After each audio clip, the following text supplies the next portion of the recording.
నమస్తే, జర్నలిస్ట్ మీ కేఎంఆర్. 2019 నుండి 2024 వరకున్న వైఎస్ఆర్సీపీ ప్రభుత్వంలో వాలంటీరీ వ్యవస్థని ప్రవేశపెట్టారు. 50 ఏళ్ళకి ఒక వాలంటీరు. 5 సంవత్సరాలు ప్రశాంతంగా పనిచేశారు. ఒక విధంగా చెప్పాలంటే వైసీపీ కార్యకర్తలను కూడా బయట ప్రచారం కూడా జరిగింది. మరి వీళ్ళ గత ఎన్నికలలో మరి వాలంటీర్స్ అందరూ కూడా పూర్తి స్థాయిలో వైసీపీకి సహకరించారని రకరకాల రాజకీయ రంగు పులుముకుంది. మరి కొంతమంది రిజైన్ చేశారు, మరి కొంతమంది వాలంటీర్లుగా కొనసాగారు. ప్రభుత్వం మారింది, రిజైన్ చేసిన వాలంటీర్లో మార్పు కనిపిస్తుంది.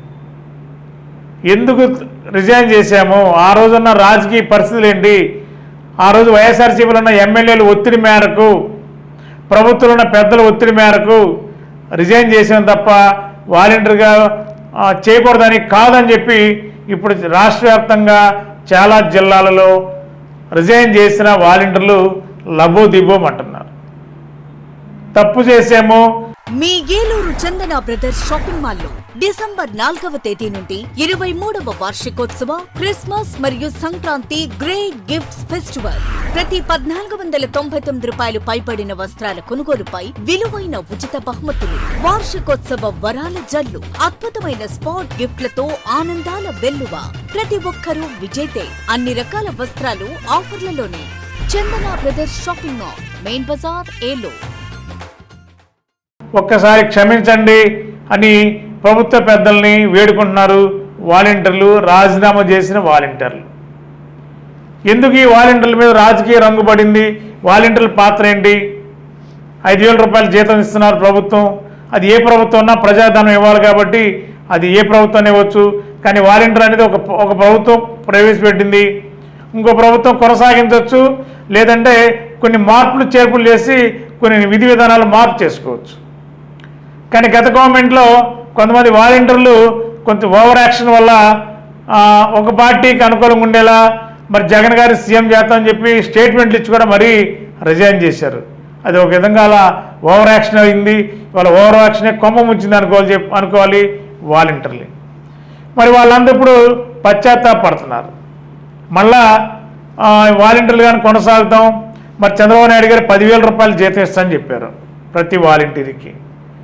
కాబట్టి 10,000 రూపాయలు వచ్చే అవకాశాన్ని ఎందుకు పోగొట్టుకోవాలి అని చెప్పి ఇప్పటికే రాజీనామా చేసిన అందరూ కూడా మళ్ళీ అధికారుల దగ్గరికి లేకపోతే ప్రజాప్రతినిధుల దగ్గరికి వెళ్ళి దండం పెట్టి వేడుకుంటున్నారు. తప్పు చేసాము, క్షమించండి. ఆ రోజు రాజకీయ పార్టీ రకరకాలుగా ఒత్తిడి పెట్టి భయపెడతాం వల్ల తప్పనిసరి పరిస్థితిలో రాజీనామా చేసాం, లేకపోతే రాజీనామా చేసేవాళ్ళం కాదు, కాబట్టి మాకు ఉపాధి అవకాశం కల్పించండి అని చెప్పి రాజీనామా చేసిన వాలంటీర్లు ఇప్పుడు ప్రస్తుతం ఉన్న తెలుగుదేశం పెద్దల్ని వేడుకుంటున్నారు.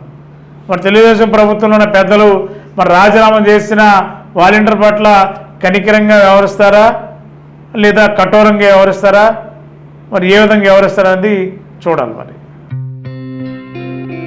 గత 20 సంవత్సరాలుగా దంత సమస్యలతో పాటు దవడ మరియు ముఖ సంబంధ సమస్యలకు చక్కని చికిత్సలు అందిస్తున్న శ్రీ రామకృష్ణ దంత వైద్యశాల, నరసింహారావుపేట, ఏలూరు.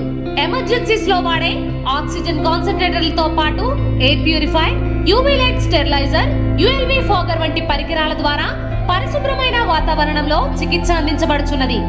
ఆర్వీజీ ద్వారా అతి తక్కువ రేడియేషన్ ఉపయోగించి దంత వ్యాధి నిర్ధారణ మరియు రూట్ కెనాల్ వైద్యం చేయబడుచున్నది.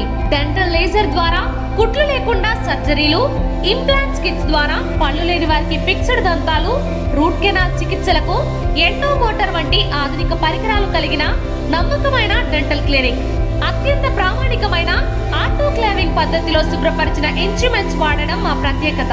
దంత సమస్యలకు చికిత్సతో పాటు విరిగిన దవడ మరియు ముఖ ఎముకలకు చికిత్స, ఎత్తు మరియు వంకర దవడలకు కాస్మెటిక్ సర్జరీ, యాక్సిలోఫేషియల్ వంటి చికిత్సలకు చిరునామా శ్రీ రామకృష్ణ దంత వైద్యశాల, వేములపల్లి రెసిడెన్సీ